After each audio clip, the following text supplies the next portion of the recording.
palabras de vida eterna. ¿Dónde más iré, Dios? ¿Dónde más iré? Tienes palabras de vida eterna. Traigo saludos de la iglesia de Carapachay. Somos iglesias amigas, hermanas. Tenemos un mismo sentir en el Señor, por eso me siento un poco en casa, predicando aquí la palabra en esta tarde. Bueno, les invito a abrir la Biblia en la carta de 1 Juan. Vamos a leer, a enfocarnos en el texto que leyó Isaías hoy mientras presidía las alabanzas. 1 Juan capítulo 4, versículos 7 al 11. 1 Juan 4, 7 al 11. Podemos titularlo así, este párrafo: amando a los hermanos a la sombra de la cruz. Amando a los hermanos a la sombra de la cruz. A mí me asombra el apóstol Juan porque para él no existen los grises, ¿no? No hay grises. Noten el flujo de pensamiento acá de nuestro párrafo. En el verso 7 dice: todo aquel que ama conoce a Dios. Pero en el verso 8 dice: el que no ama no ha conocido a Dios. O sea, él es muy categórico. Si amás a los hermanos, sos salvo. Pero si no amás a los hermanos, eso es evidencia de que no sos salvo. No importa si sos bautizado, si sos miembro de la iglesia, si tenés un ministerio dentro de la iglesia, si estás casado con un creyente o si tenés hijos en el Señor. El tema de Juan acá es que si no amás a los hermanos no sos salvo. Interesante, ¿no? Noten que el pasaje en sí es como una especie de sándwich conceptual. La rodaja del pan de arriba en verso 7 dice: amados, amémonos unos a otros, ¿verdad? La rodaja del pan de abajo, verso 11, dice: amados, debemos también nosotros amarnos unos a los otros. Y en el medio, digamos, de eso, la carne, digamos, en los versículos 7 al 10, él presenta, por un lado, el carácter de Dios Padre y por el otro lado, la cruz del Hijo como motivo y motor para amar a los hermanos. ¿Se entiende? Entonces, podríamos resumir todo esto así, que debemos amarnos unos a otros, claramente, como dice el verso 7 y el 11, movidos por el carácter del Padre y por la cruz del Hijo. ¿Sí? Eso es un poco el resumen de este párrafo. Vamos a pedirle al Señor que obre en nuestros corazones con su palabra. Señor, amado Dios, nadie ama a tu pueblo como vos. Nadie, Señor. Diste tu vida por ellos. Por eso confiamos, Señor, que vas a tomar la vara, el cayado de tu palabra y vas a pastorear sus vidas, sus corazones en esta tarde. Por favor, Señor, glorifícate a través de tu palabra y por favor bendice el corazón de tu pueblo. Te lo pedimos para la gloria de tu nombre y el gozo de todos tus hijos.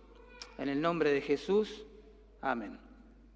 Bueno, vamos a ver entonces en primer lugar que debemos amarnos unos a otros. El verso 7 dice así: amados, amémonos unos a otros, porque el amor es de Dios. Todo aquel que ama es nacido de Dios.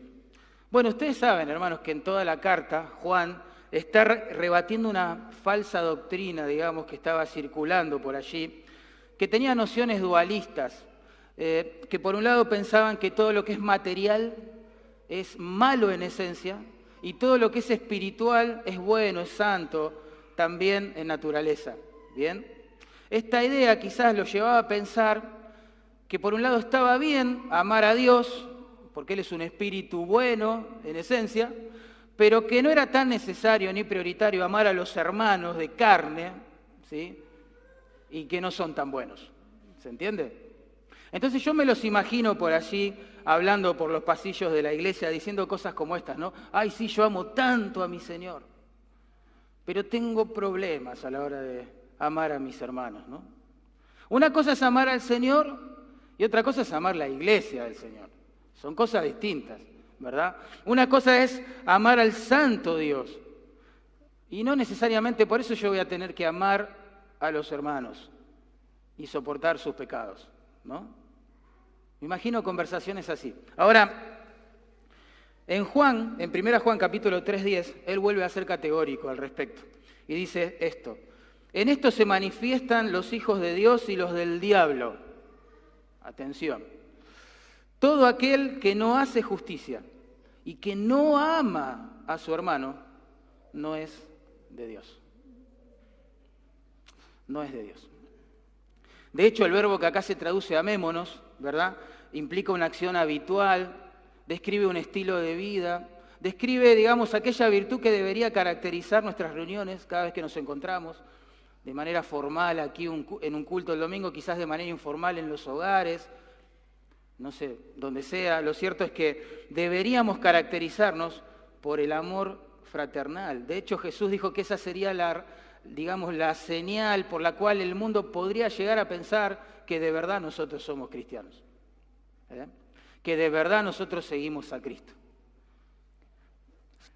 Aunque el argumento de Juan, hermanos, es probar que el que practica un estilo de vida sin amor no es del Señor, ¿sí? También uno reconoce que los creyentes luchamos por negarnos a nosotros mismos y de esa manera poder vivir para otros, ¿sí? Para Dios y para otros. Luchamos entre, digamos, un estilo de vida autocentrado, cómodo, y el estilo de vida requerido por el Señor de autonegación para su gloria y el gozo de los demás, que es el verdadero amor. Esto no es nada nuevo. Les voy a traer un ejemplo a la mente. Pablo, ustedes recordarán, decidió enviar al joven pastor Timoteo desde Roma hasta Filipos. Estamos hablando de más de 1.350 kilómetros, solamente con la misión de servir a la iglesia en aquel lugar. Y uno se pregunta, Pablo, ¿por qué envías a Timoteo? Timoteo es un hombre muy ocupado. Está lleno de responsabilidades ministeriales. ¿Por qué justamente lo tenés que enviar a él? ¿No puede ir otro? La respuesta de Pablo en Filipenses 3:20-21 es la siguiente. Dice, a ninguno tengo que tan sinceramente se interese por vosotros, porque todos buscan lo suyo propio y no lo que es de Cristo Jesús. Es tremendo ese texto. Es tremendo. Ninguno haría semejante viaje, expondría su vida al peligro, ¿verdad?, que esto conllevaba, solo para, digamos, bendecir a una iglesia que estaba a 1.350 kilómetros de casa. Nadie haría eso, dice Pablo. Y la razón es que nadie lo haría es porque todos buscan lo suyo propio, dice allí. ¡Wow! Tremendo, ¿no? Tremendo. Uno dice, bueno, eso pasaba en el primer siglo. En el siglo XXI las cosas cambiaron. Yo digo que el corazón sigue siendo el mismo, ¿verdad? Y sucede lo mismo en nuestras iglesias también. En promedio, ¿sí?, estos son encuestas, tómenla como lo que son, valores relativos, pero en promedio se calcula que el 20% de los hermanos en las iglesias hacen el 80% del trabajo de amor y de misericordia, ¿sí?, que se necesita hacer. Piense un segundo en eso.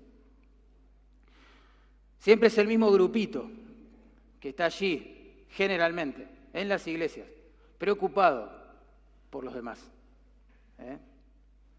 Tremendo eso. Los miembros de las iglesias hoy, así en general, ¿no?, viven para sí mismos. Buscan lo suyo, como dijo Pablo allí en Filipenses. Buscan su felicidad, su comodidad. Quizás hemos comprado la mentira del mundo de que la verdadera vida está justamente en vivirla para uno mismo, ¿verdad? Y que uno ya tiene demasiados problemas personales como para ocuparse de los problemas de los demás. Y ojo, no me entiendan mal, yo no estoy diciendo con esto que la gente en la iglesia se aborrece unas a otras, se aborrecen unos a otros, no. Quizás ellos se abracen en la entrada del templo, se saluden con una sonrisa, con un abrazo, se pregunten cómo están, sonrían, se despidan de la misma manera y allí termina todo. Y allí termina todo. Y nosotros decimos, wow, qué iglesia amorosa. porque nos saludan así, porque nos saludan así. Pero por supuesto el amor bíblico es mucho más que eso, como decía hoy nuestro querido hermano Isaías. El amor es mucho más que un cálido sentimiento. O como dicen los jóvenes, qué buena onda, ¿no? En las relaciones. El amor es un comportamiento consagrado, digamos, a practicar la palabra de Dios. Eso es el verdadero amor. En capítulo 5, noten de 1 Juan, en el versículo 2, dice, en esto conocemos que amamos a los hijos de Dios. A ver, ¿cómo? Bueno, dice, cuando amamos a Dios y guardamos sus mandamientos. ¿Ven? El amor a Dios, dice el verso siguiente, es guardar sus mandamientos. El amor a los hermanos también se caracteriza porque yo amo a Dios y en consecuencia los trato a ellos como su palabra indica que debo hacerlo. El amor a los hermanos implica tratar a los hermanos justamente a la luz de todos estos mandamientos bíblicos que nos muestran cómo funciona de verdad el amor en la práctica entre los creyentes. Y el Nuevo Testamento tiene muchos de estos mandamientos. Según 1 Tesalonicenses 4:18, nos amamos cuando nos alentamos los unos a los otros en nuestras aflicciones. Nos amamos, según Gálatas 5:13, cuando nos servimos unos a los otros. Nos amamos, según Romanos 16, cuando nos saludamos con ósculo santo, dice allí. Nos amamos cuando, según Colosenses 3:16, nos exhortamos o aconsejamos unos a otros. Cuando aprendemos unos de otros. Cuando cantamos unos con otros al Señor. Nos amamos cuando oramos unos por los otros, según Santiago 5:16, y la lista podría continuar. Es decir, en resumen, amamos a los hermanos cuando los tratamos, ¿sí?, de acuerdo a estos mandamientos que acabo de leer. Por eso el amor al hermano implica amar a Dios y en su poder obedecer su palabra a la hora de tratarlos. ¿Se entiende la conexión? Es importante entender esto porque si nosotros reducimos el amor fraternal, hermanos, a los abrazos, las sonrisas y los saludos en la iglesia, podemos pensar que, bueno, entonces somos súper amorosos según el temperamento que tengamos, ¿no? Más extrovertido, menos extrovertido. Quiero decirles que esa clase de amor, comillas, también se puede encontrar en un club, también se puede encontrar en una reunión de amigos y no necesariamente en la cual el Señor sea el centro. Pero cuando nosotros evaluamos nuestro amor por los hermanos a la luz de los mandamientos de las Escrituras, quizás tengamos que confesar pecados. Sí. Miren, según 1 Corintios 13, 4 al 7, el amor tiene algunas características, ¿sí? Se traduce en la práctica de diversas formas. Por ejemplo, allí dice que el amor es benigno. Eso significa que siempre está buscando el bien del otro. Eso significa que todo lo que hace lo hace para bendecir al otro, para el bien del otro. El amor, según ese mismo pasaje, no tiene envidia. Eso significa que el amor no codicia lo que Dios quiso darle al otro. No se resiente por lo que Dios le dio al otro. No pierde el gozo por los éxitos del otro. Al contrario, se alegra con las alegrías del otro. No compite con el otro. Dice que el amor también, ese pasaje no es jactancioso, es decir, el amor no alardea, ¿sí? No se promueve a sí mismo. No se promueve a sí mismo. No habla de sus virtudes en público, de sus buenas obras, de su trayectoria ministerial impresionante y cosas como esas. El amor no hace eso, hermanos. El amor, según ese texto, no busca lo suyo, es decir, todo lo hace para bendecir a otros, como decíamos hoy. Todo lo hace para edificar al hermano. Y si esto es así, entonces el amor no pregunta, a ver, ¿qué pueden hacer por mí en la iglesia? Sino que el amor pregunta, ¿qué voy a hacer por los hermanos de la iglesia? El amor no exige atención, la brinda. ¿Se entiende? El amor no se exige, se entrega. El amor no se irrita, dice ese pasaje también. No se irrita, el amor no ofende a los demás, ¿sí? El amor no humilla a los demás, el amor no avasalla, el amor no atropella, no intimida, no atemoriza a los demás con el trato que les dispensa. El amor, hermano, no trata bien a los demás, no los reta, no los avasalla, no los atropella, no los pasa por arriba, trata con gracia a los demás. El amor no guarda rencor, dijo Pablo allí.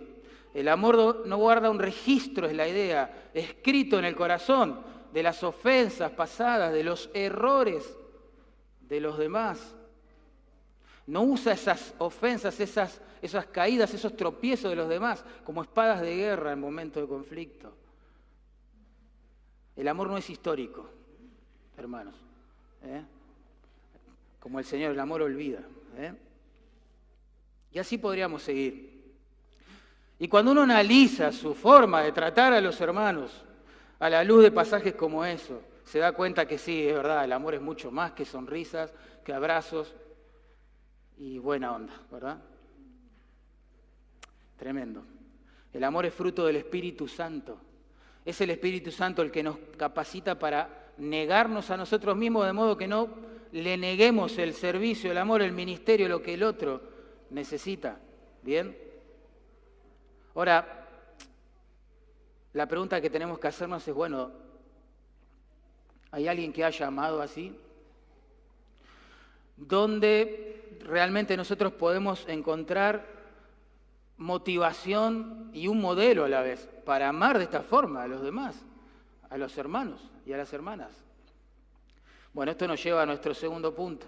Dijimos que debemos amar a los hermanos motivados por el carácter justamente del Padre, de Dios Padre. Fíjense, la segunda parte del verso 7 dice, porque el amor es de Dios. Es decir, amémonos, porque el amor es de Dios. Todo aquel que ama es nacido de Dios y conoce a Dios.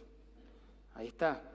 Debemos amar a los hermanos, y la buena noticia es que podemos amar a los hermanos, porque el amor verdadero proviene de Dios. Ese es el razonamiento acá. Nosotros debemos aprender a mirar acá el amor referido como si fuera una cadena, ¿sí? Cuyo primer eslabón es el corazón de Dios. Dios es amor. 1 Juan 4:8. Dios es amor. Si Él no existiera, no habría amor.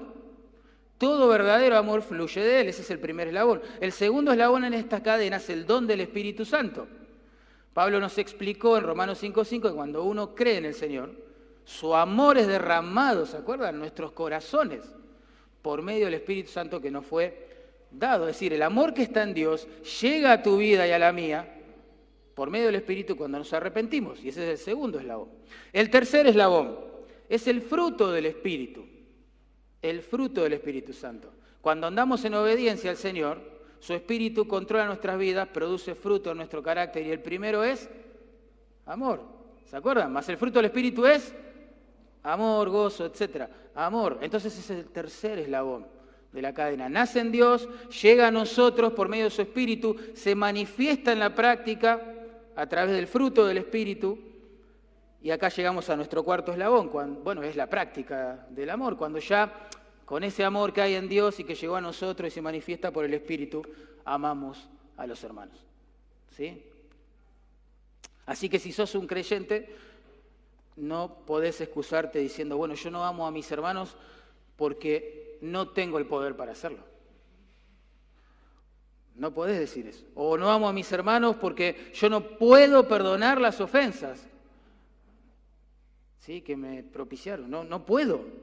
No puedo olvidar lo que me hicieron. O peor, tampoco podemos decir, en esta iglesia no hay amor. Porque si hay creyentes, hay amor. El amor de Dios ha sido derramado en los corazones de los creyentes por el Espíritu Santo. Para un creyente que ha sido inundado con el amor de Dios, decir no puedo es en realidad decir no quiero, soy desobediente, punto.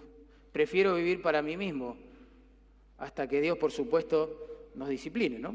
Nos haga ver las cosas de otra forma, pero el amor está. El amor está. Por eso Juan agrega, noten allí en el versículo, todo aquel que ama es nacido de Dios. Todo aquel que ama es nacido de Dios. El creyente ama porque es nacido de Dios. De hecho, uno puede amar ahora a los demás porque el Señor nos cambió el corazón. Teníamos un corazón de piedra, ¿no? Que no latía de amor ni por su gloria, ni por su pueblo, ni por su palabra.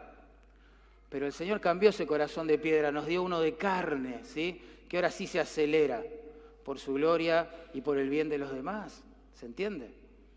Ese es el punto de Juan. El que ama puede hacerlo porque, claro, tiene nueva vida en el Señor, ha nacido del Señor. Noten en 1 Juan 5:1, allí una vueltita de página, en sus Biblias dice, todo aquel que cree que Jesús es el Cristo es nacido de Dios. Ahí está. Y todo aquel que ama al que le engendró, es decir, el Padre, Dios Padre, ama también al que ha sido engendrado por Él, es decir, los demás hermanos.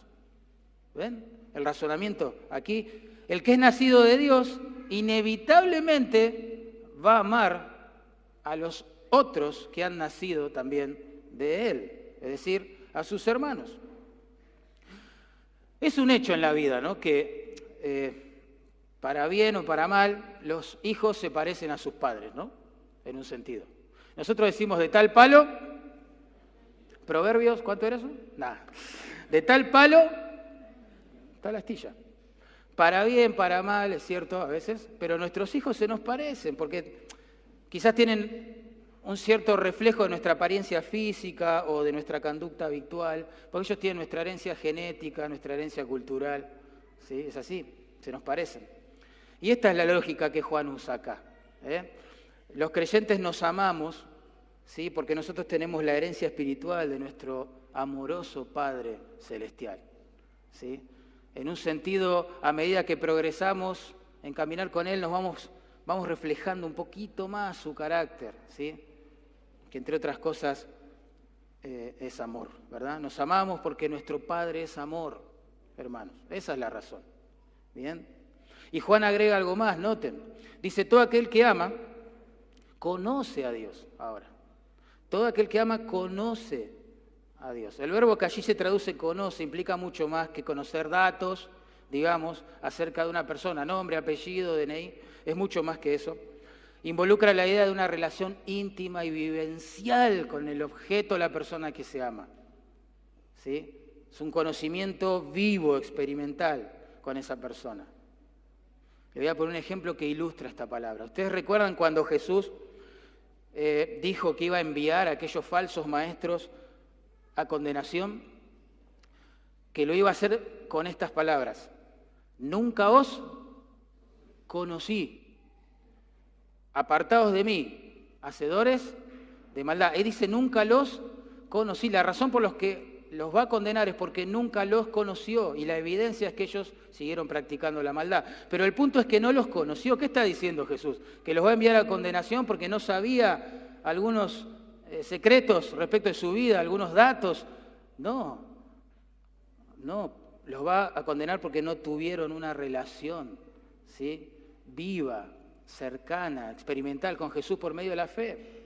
Bien, usaban su nombre pero no lo conocían a Él. Ese es el punto. Bien, entonces conocer a Dios acá, en estos términos que plantea Juan, implica tener una relación personal con Él. Ese es el punto. En otras palabras, podemos saber si alguien, digamos, tiene una relación con Dios por la forma en que ama a los hermanos. Es tremendo ver eso. Tremendo. La evidencia de que alguien conoce a Dios, entre otras, es que ama a sus hermanos. Es simple. Todo aquel que ama, conoce a Dios. Y volvemos acá al flujo de pensamiento de Juan. Verso 7, el que ama, conoce a Dios, ¿no? Verso 8 ahora, el que no ama, no ha conocido a Dios. Claro, si los incrédulos, piensen esto un poquito, pudieran amar a Dios y a los hermanos, en estos términos bíblicos, ¿no? Entonces el amor no sería evidencia de salvación alguna. No haría ninguna distinción entre el pueblo de Dios y los que no pertenecen a su pueblo. No sería ninguna marca distintiva. El punto es que los incrédulos sí pueden mostrar cierta dosis, vamos a decirlo así, de gracia para con el prójimo, ¿sí? Cierto amor para con el prójimo. Algunos filántropos hacen obras tremendas por el bien del prójimo y no necesariamente lo hacen para la gloria de Dios. Ellos pueden hacer todo eso, pero cuidado, hermanos, no pueden tratar a sus hermanos conforme a las Escrituras, ¿sí? Ningún incrédulo, te lo puedo asegurar, va a exhortarte a volver a Dios porque le preocupa tu relación con Dios, o le preocupa tu estado espiritual, o le preocupa el estado espiritual de otros. Todo lo que hacen, no lo hacen seguramente con estas motivaciones. Entonces el amor a los hermanos es una distinción, es algo que caracteriza al pueblo de Dios, que evidencia que esa persona conoce a Dios y que ha nacido de Dios.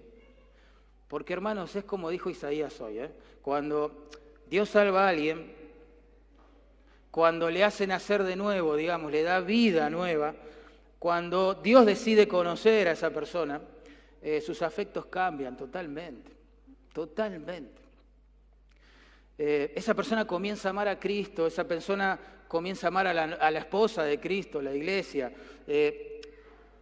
Y es triste escuchar que muchos, lamentablemente, muchas personas en las iglesias hoy se expresan de una manera dualista, ¿no? Como decíamos al principio, y dicen, bueno, yo amo a Dios, Él es mi Señor, y se emocionan pensando en el Señor, pero tienen unos problemas tremendos en las iglesias. Son personas muy conflictivas, son personas muy, pero muy conflictivas. Hay personas que hablan de la gracia y de las doctrinas de la gracia, pero lo hacen sin gracia y las convierten en una desgracia para el que escucha. Ni siquiera sana doctrina es evidencia de salvación, hermanos. Ni siquiera sana doctrina. He conocido un hombre que es erudito en los idiomas originales de las Escrituras, ¿sí? Maneja el hebreo, el arameo y el griego como el español para nosotros. Un erudito que hace poco declaró que él no creía que las Escrituras eran inspiradas por Dios. Entonces, cuando Dios salva a alguien, claro que sí, se manifiesta porque sus afectos cambian por completo. Somos nuevas criaturas, claro que sí, totalmente. Antes de que el Señor llegara a mi vida, en el año 1987, yo no amaba a ningún cristiano, claramente. A diferencia quizás de algunos de ustedes, yo no nací en una familia cristiana. No tenía ningún amigo, y no digamos amigo, ni siquiera un conocido cristiano. Increíble, no sé dónde vivía yo. Pero ni en el colegio, ni más tarde en el trabajo, no conocí a ningún cristiano. Nadie me había compartido jamás un versículo de la Biblia, nunca había cantado una alabanza, una canción, digamos, cristiana. Cuando el Señor me salva, automáticamente me quiero reunir con cristianos. Y cuando conozco a cristianos, allí en Carapachay, por primera vez, a partir de allí mi vida estuvo rodeada de cristianos, hasta el día de hoy. Es más, con mi familia ni siquiera concebimos la vida cristiana si no estamos rodeados de cristianos. Pero ¿de dónde sale eso? De la indiferencia completa y total a los cristianos a deleitar y disfrutar esta vida pasajera aquí en la tierra con ellos. ¿Qué es eso? Es Dios dando nueva vida, ¿se entiende? Y de eso habla Juan, de eso habla Juan. Es sencillo. Antes de ser salvados por Cristo teníamos un corazón de piedra, hermanos, recuerden, que no latía, insisto, ni de amor por Dios y por ende tampoco de amor por los cristianos, sus hijos.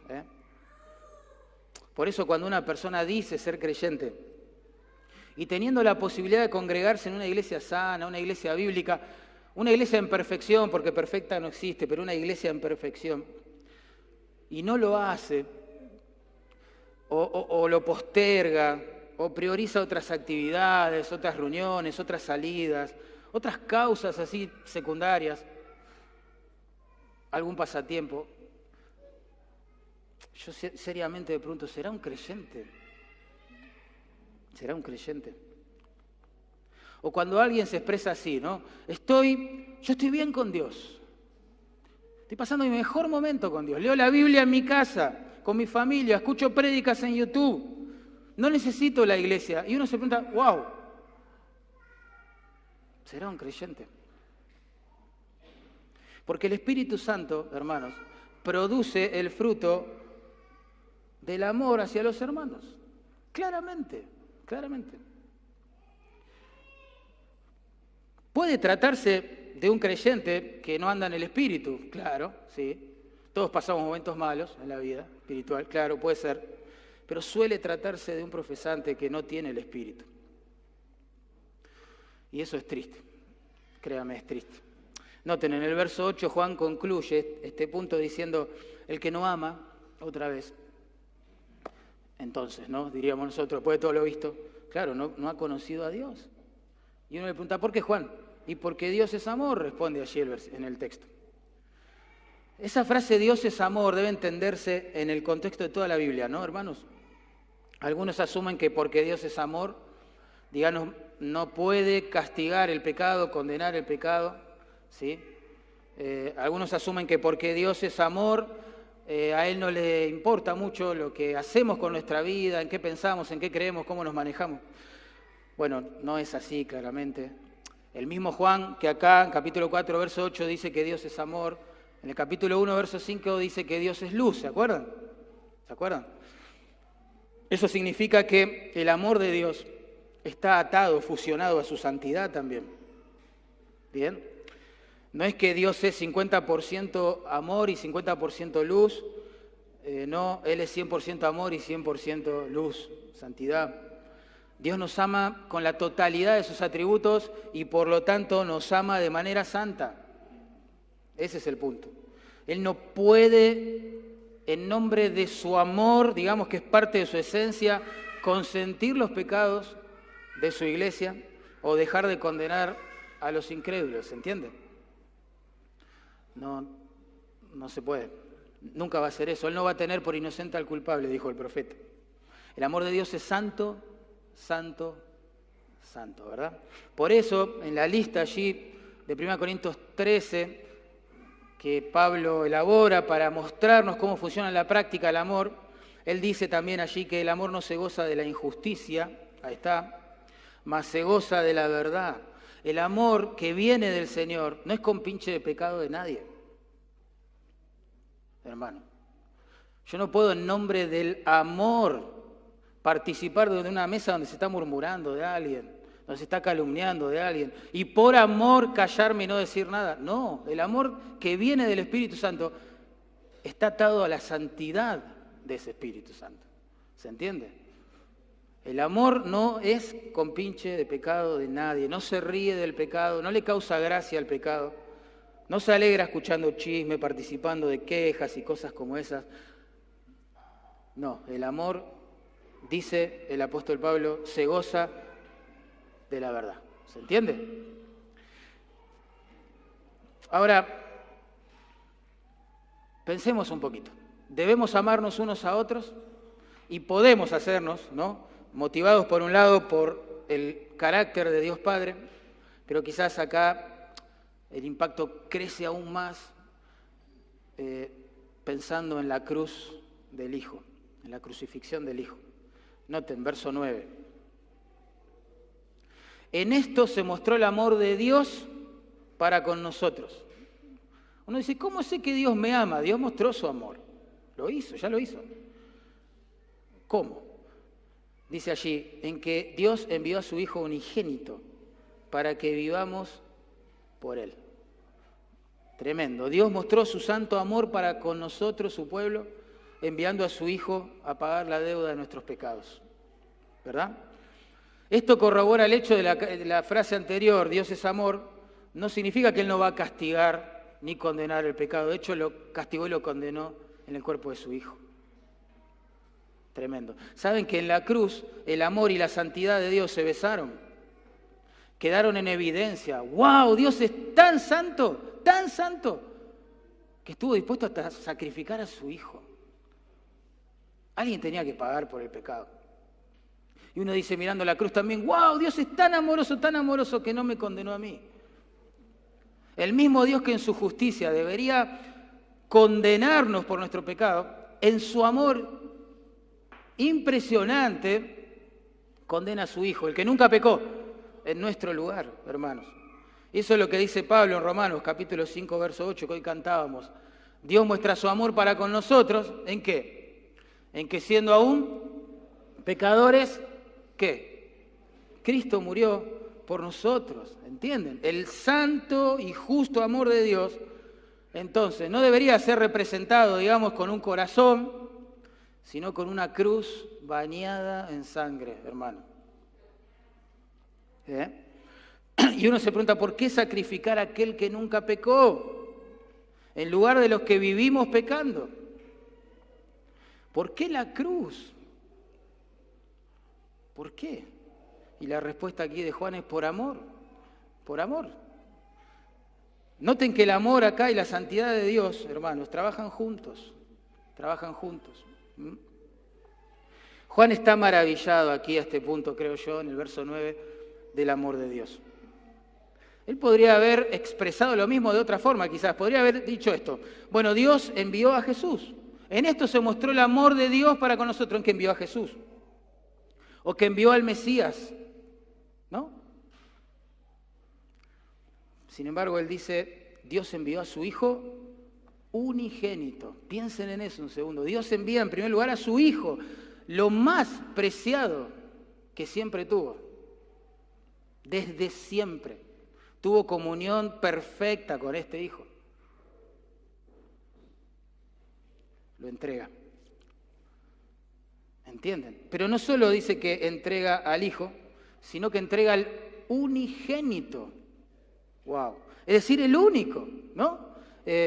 A ese Hijo que es diferente al resto de los que Él después quiso adoptar. Envió al santo, ¿entienden? Envió al amado, envió al único que nunca pecó y que siempre le agradó. Su amor por su santo Hijo, piensen esto un segundo, su amor por su santo Hijo no pudo vencer su santa indignación contra nuestro pecado. Alguien tenía que morir en nuestro lugar. Si Dios iba a formar un pueblo multinacional para su gloria y nuestro gozo, alguien tenía que pagar por nuestros pecados. Alguien tenía que morir en nuestro lugar, alguien que nunca haya pecado, y ese fue Jesús. ¿Notaron, no? Miren lo que dice el verso 10. El amor de Dios consiste, en primer lugar, en que Él toma la iniciativa en esto. Dice allí, en esto consiste el amor. No en que nosotros hayamos amado a Dios, sino en que Él nos amó a nosotros. Tremendo. Y envió a su Hijo en propiciación por nuestros pecados. En el verso 19 de este mismo capítulo dice, nosotros le amamos a Él ahora, pero porque Él nos amó a nosotros. Exacto, primero. En Efesios 1:5 dice que fuimos predestinados para ser adoptados como hijos suyos por medio de Jesucristo desde antes de fundar el mundo. Nos amó, piensen un segundo en esto, antes de fundar el mundo. Nos amó antes de que existiéramos. Nos predestinó para ser adoptados hijos suyos. Claramente el punto de Juan acá es mostrar que Él nos amó primero. Y en esto consiste su amor, en que Él nos ama primero. Tremendo. Yo no vine a este mundo amando a Dios. Vos tampoco. Él nos amó primero. Él nos había elegido y ni lo sabíamos, ¿verdad? Noten, Juan agrega más cosas todavía. Dice, en esto consiste el amor, ¿verdad? Allí en verso 10, no en que nosotros hayamos amado a Dios, sino en que Él nos amó a nosotros y envió a su Hijo, acá viene el punto, envió a su Hijo en propiciación por nuestros pecados. Tremendo. Ese sustantivo que ahí se traduce propiciación lleva la idea de apaciguar, de satisfacer, de calmar o de aplacar, uno entiende, la ira. ¿verdad? La muerte de Cristo, hermanos, y esto es lo que nos quiere hacer entender Juan, satisfizo las demandas de la justicia de Dios y por ende aplacó su ira contra nuestros pecados. ¿Sí? La ira de Dios, dice Romanos capítulo 1, verso 18, se revela, todo el tiempo la idea se está revelando contra toda impiedad e injusticia de los hombres, ¿verdad?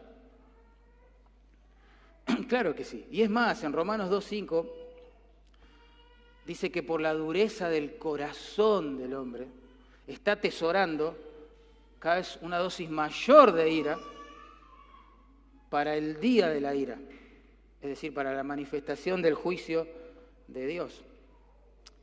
Dios es amor, Dios es santo y por que es santo se aira con nuestro pecado, claramente. En el paganismo del primer siglo, sobre todo, la gente creía que ellos debían aplacar la ira de sus dioses, con minúscula obviamente, mediante las ofrendas y los sacrificios, ¿verdad? Algunos llegaban al extremo de ofrecer sus hijos sobre el altar. Sobre todo en tiempos del Antiguo Testamento pasaba esto. Otros se cortaban el cuerpo. Otros vivían aterrorizados sin saber qué hacer en realidad con la ira que percibían de sus deidades. En contraste con esto, el Dios de la Biblia, el único Dios vivo y verdadero, toma la iniciativa, como dice Juan, y ofrece el sacrificio propiciatorio de su Hijo por nosotros. ¿Se entiende? El texto dice que el Padre envió al Hijo. Así que no piensen en un padre súper airado con su pueblo y un hijo que no sabe cómo calmarlo, ¿sí? Un hijo amoroso y un padre airado. No ese es el cuadro que pinta Juan, ni las Escrituras. Dios Padre nos amó hasta lo sumo, ese es el punto acá, enviando en propiciación a su Hijo. Y su Hijo nos amó hasta lo sumo, sacrificando su vida hasta la muerte por nosotros. De hecho, Juan acá está probando el amor del Padre, ¿no? Dice, en esto se muestra el amor de Dios, en que envía a su Hijo. Dios Padre, Dios Hijos aman hasta lo sumo, ¿sí? A su pueblo, claramente.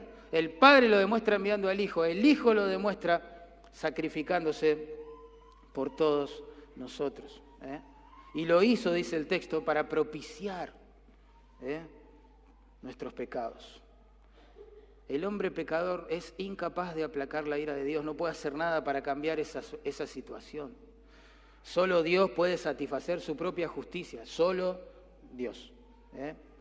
Por eso en la Biblia, cada vez que nos encontramos con la palabra propiciación, en vez de temblar, damos gracias. ¿Por qué? Porque no implica que nosotros tenemos que ofrecer algo para calmar su ira, sino que Él ofreció el sacrificio. Perfecto. Y que aplacó para siempre su ira. De modo que Pablo puede decir tranquilo, ninguna condenación hay para los que están en Cristo Jesús. Qué bendición, hermano. Qué bendición. Así que por favor, si alguien está entre nosotros todavía considerando la idea de que para ganarse el favor de Dios, para aplacar su ira contra su pecado, debe hacer buenas obras, debe bautizarse, debe hacer algún ministerio aquí dentro, debe dar ofrendas cuantiosas y cosas como esas, por favor, como cantábamos en una de las canciones, renuncie a eso. Arrepiéntase de su pecado, vuélvase al Señor en fe. Él será amplio en perdonar, amplio en perdonar. Y usted va a poder cantar el día de mañana con todos nosotros, no hay condenación para el que está en Cristo Jesús. ¡Qué belleza pensar así! Ya no es necesario ofrecer sacrificios, ¿entienden? Para que Dios se agrade de nosotros, porque Dios ya se agradó en el sacrificio de su Hijo. Y esto es clave entenderlo. Y entonces, ¿para qué venimos a la iglesia? ¿Por qué hacemos ministerio? ¿Por qué leemos la Biblia? ¿Por qué oramos? No para que Dios nos ame, sino porque ya nos amó. No hay que ofrecer sacrificios. ¿Saben? Abraham esperó 25 años, ¿se acuerdan? Para tener a su hijo Isaac, su propio, su único y amado hijo, ¿verdad? Pero un día Dios le dijo a Abraham, toma tu hijo, tu único, así es el texto, Isaac, a quien amas, ofrécelo en holocausto sobre uno de los montes que yo te diré. ¡Wow! Abraham se levantó de mañana, dice el relato de Génesis, tomó la leña para el sacrificio, se fue caminando con su hijo, amado, su único, Isaac, hacia el lugar señalado por Dios para esto. Comenzó a edificar el altar, recostó a su hijo sobre el mismo.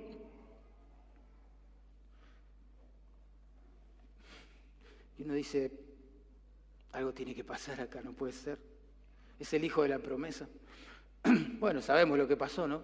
Cuando él toma el cuchillo y está por introducirlo en su corazón o cortar su garganta, hay una voz de los cielos que dice, no lo hagas, no lo hagas, Abraham, no lo hagas. Y en lugar de eso, ¿se acuerdan? Gracias, hermano, muchas gracias. Proveyó un corderito, ¿no? ¿Se acuerdan? Que iba a ser sacrificado en lugar de Isaac.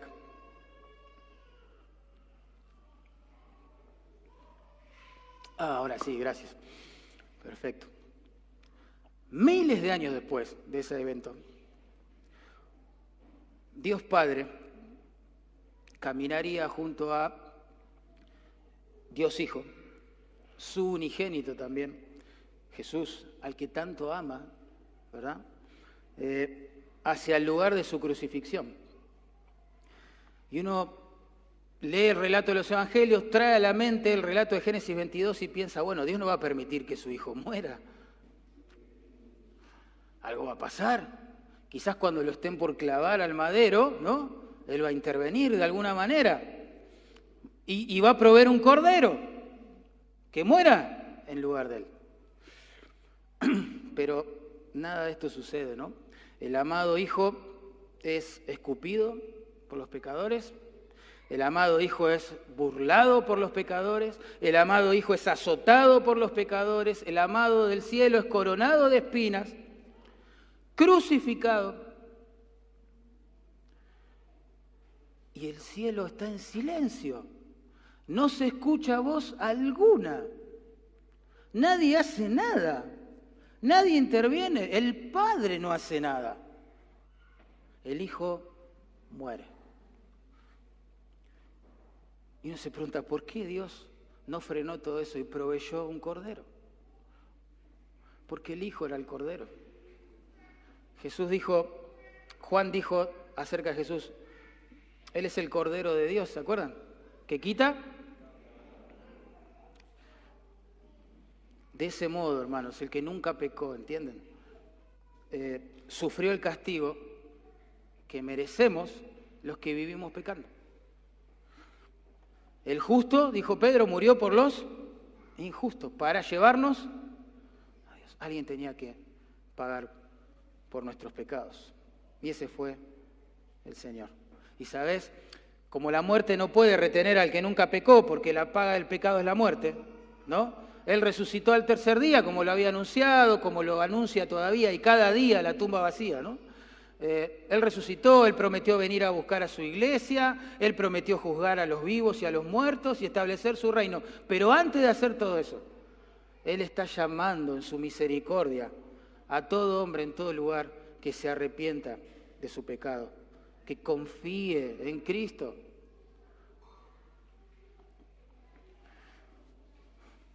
Miren cómo termina todo esto, versículo 11. Cómo empezó.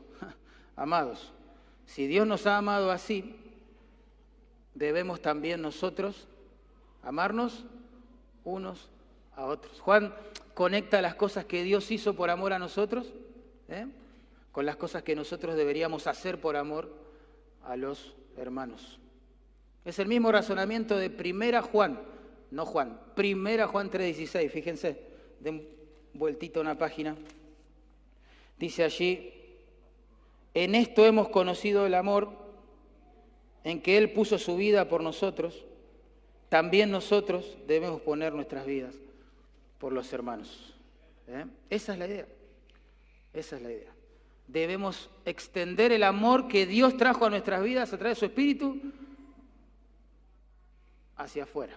Debemos salpicar con ese amor a todas las personas que podamos, para la gloria del Señor y para el bien de las almas. ¿No es así? Ahora, si Dios, vamos a aplicar el razonamiento de Juan. Si Dios te ha amado así, al punto de sacrificar a su Hijo por tus pecados, entonces, ¿cómo no vamos nosotros a amar ahora a los hermanos? ¿Cómo podremos, a la luz de la cruz, exigir que nos amen en vez de entregarnos a amarlos? ¿Cómo a la luz de la cruz yo me voy a quejar, no sé, de que quizás no me atienden o no me visitan, en vez de yo atender y yo visitar a los demás? ¿Cómo a la sombra de la cruz, hermanos, yo me voy a negar a perdonar a alguien que me ofendió? Pensá, si el que nunca pecó estaba en la cruz orando y diciendo perdónalo, no saben lo que hacen, ¿cómo yo me voy a negar ahora a perdonar a mi prójimo, a mi hermano que pecó contra mí? Ese es el razonamiento de Juan. Si él no nos maldijo en la cruz, ¿cómo yo voy a hablar mal de mis hermanos ahora y calumniarlos y murmurar de ellos? Hablar mal de su esposa, la iglesia. No, ese es el razonamiento de Juan. No puede ser. Cada vez que seas tentado, ¿sí?, a resentirte en vez de perdonar, a hablar mal en vez de bendecir, por favor, trae la cruz a tu mente. Si el Dios Santo perdonó una deuda tan grande, sacrificando a su Hijo por nosotros, deberíamos hacer lo mismo, hermanos. Deberíamos hacer lo mismo. ¿Saben? Una de las características más tristes que he visto en las iglesias, y que es una especie de manto de Acán oculto, pero que le roba pasión y poder al pueblo de Dios a la hora de servirle, es el pecado de la amargura.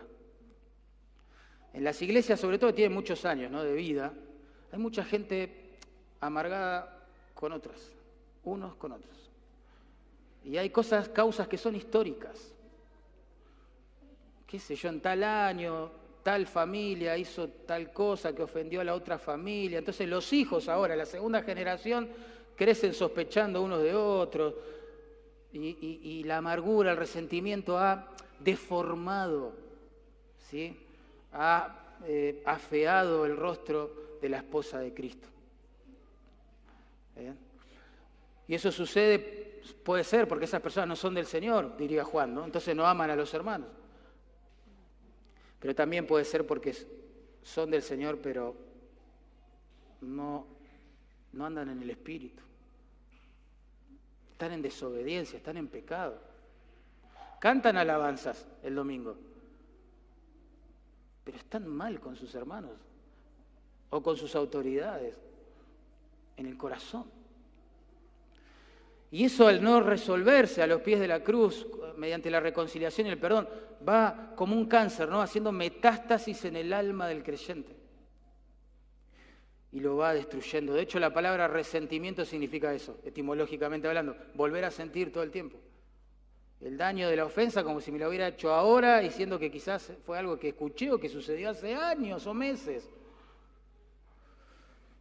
Juan dice, vamos juntos al Monte Calvario, vamos a mirar al que nunca pecó desangrándose por nosotros, pidiendo, Padre, perdónalos porque no saben lo que hacen, y arreglar nuestras cuentas.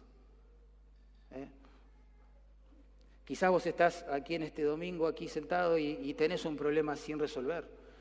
Quizás con algún hermano de la iglesia, alguna autoridad de la iglesia, o con tu cónyuge en casa, o con alguien, no sé. Por favor, pensá en la cruz y organizá pronto una conferencia de paz con esa persona. Pídanse perdón y glorifiquen a Dios de esa manera. Ahora, si tu vida, hermano, tu vida se caracteriza por la falta de amor, por la falta de perdón, por la falta de gracia, por la falta de misericordia, de compasión por los demás.